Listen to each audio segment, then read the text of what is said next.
When Mexico sends its people, they're not sending their best. They're bringing drugs, they're bringing crime, they're rapists, and some, I assume, are good people.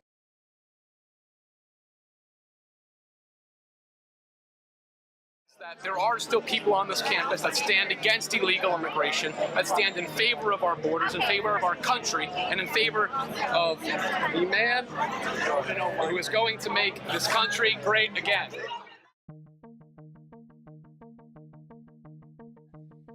I thought it was just really unnecessary to have so many people pay attention to that organizing that. I don't like to say their name because that's what they want. They really just want attention.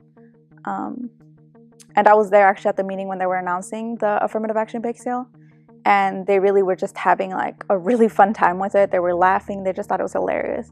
So I think that the primary goal is to get attention, to start a dialogue, but the dialogue's already been, well, I guess the dialogue hasn't already been there, but the structure's already been there. So even if you're not talking negatively about undocumented students and students of color, you still have all these policies negatively affecting us.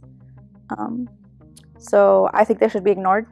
I think we should focus on organizing ourselves instead of simply just reacting to whatever they do, because they don't really matter.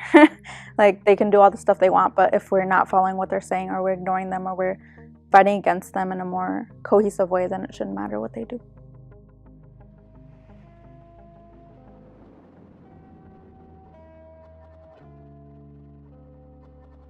I'm very happy how the students opposed those views that were counterproductive to the conversation.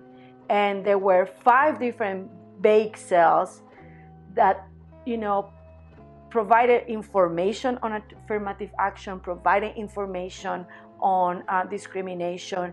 And if you look at the composition of those groups working together to counter the narrative, the negative narratives against them, it was very diverse. That's one of the things that I talk to the students all the time. You need to educate yourself.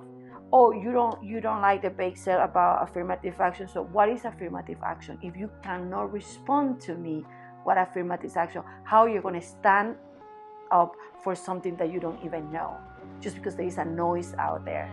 It's just scary knowing how many people are feeling, I believe the word, strong enough to share their opinions against individuals that are not a threat to the country or not a threat to essentially anyone.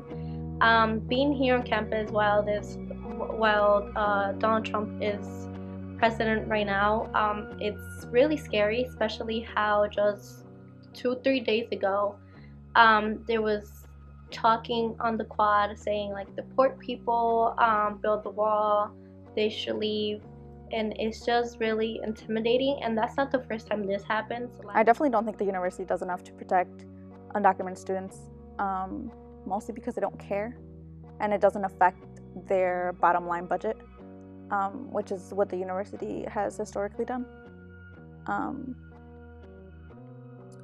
It just doesn't want to take a stand. It doesn't want to risk any sort of assets, which in the end has negatively impacted them, such as like with the Salida case. They don't want to take a strong stand at a mistake the university made, and they lost thousands of dollars over it. So they just refuse to take a stand, and they want to fight speech with more speech, but they're not acknowledging the systematic differences between some free speech and other free speech, which is actually hate speech. It's definitely difficult being an undocumented student when all you've known is being an American, right? Being a Mexican American. It's definitely difficult, and it hit me especially in high school when, I thought I was just like my peers. I thought I was, going to attend college. I was getting good grades. I was, echándole ganas. I was putting my effort into it until when I started applying for college, right? I had the grades, I had the ACT score, but unfortunately, the state of Illinois did not see me as a citizen, and instead viewed me, as how the legal terms come about, an alien, an illegal immigrant, whatever the sort, and I was not eligible for financial aid. And that's one of the biggest barriers that undocumented, folks have.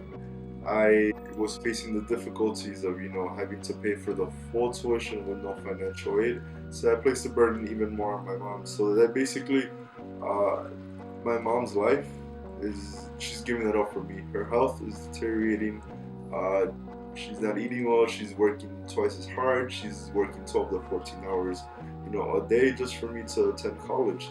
And that's something that undocumented folks should not be going through. I've received pretty much threats of me being of people wanting to deport me, of slander, of microaggressions. It's been pretty tough here, but it's come to the point that I definitely don't want other undocumented students to continue staying in the shadows. There's definitely a huge stigma with being just undocumented overall, that we're just here to do bad things, or that we're taking people's jobs and stuff like that. But that's something that really angers me, just because I know how hardworking my parents are, or personally me, how much it took me to get into this institution, and knowing that every day it's not a guarantee that I could continue with my education.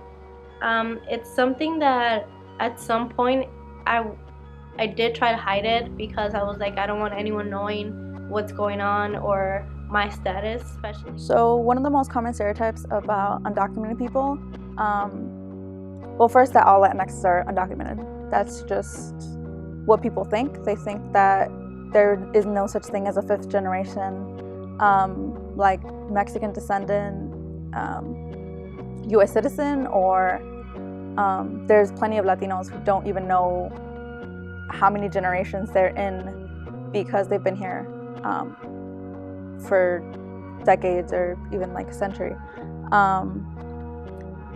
And yeah, basically that undocumented people don't pay taxes and that they're all criminals. And I think that's very intentional.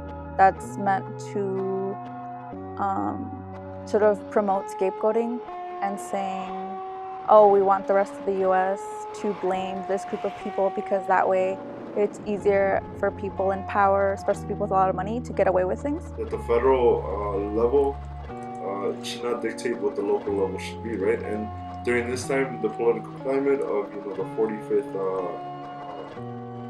presidential administration, which is under Donald Trump and its anti-immigration policies, I became heavily invested in the future of Champaign and the future of Illinois. So I got my friends to vote. I got them to go out there and get their friends to vote. I organized a bunch of rallies. I've organized a few other events, and I'm currently organizing this Coming Out of the Shadows for undocumented students. Stuff that I've been involved in here on campus, I've been part of several student organizations. I've organized for the Democratic Party at a local level, statewide level, and even at a national level too. I've worked with the Iowa Democratic Party as well as the Illinois Democratic Party. So one of the biggest things I can't do is vote. Citizens only can do that. So the next big thing for me was to get involved, to get my friends to vote.